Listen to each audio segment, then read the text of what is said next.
திண்டுக்கல்லில் கள்ளர் வேடத்தில் வீதியுலா வந்த வடமதுரை ஸ்ரீ சவுந்தரராஜ பெருமாளை ஏராளமான பக்தர்கள் தரிசனம் செய்தனர்.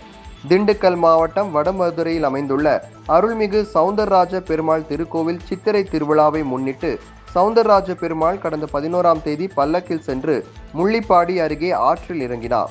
பின்னர் எதிர் சேவையாக திண்டுக்கல் நகரில் வீதியுலா வருகிறார். இதையொட்டி திண்டுக்கல் நகரில் ஆங்காங்கே பல்வேறு அமைப்பினரால் அமைக்கப்பட்டுள்ள மண்டகப்படியில் எழுந்தருளி அருள்பாலிக்கின்றார்.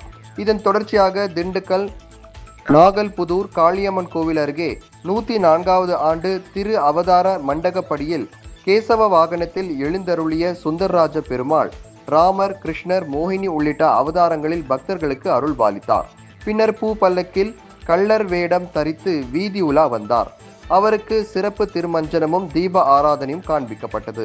இந்நிகழ்வுகளில் திரளான பக்தர்கள் கலந்து கொண்டு பெருமாளை சேவித்தனர்.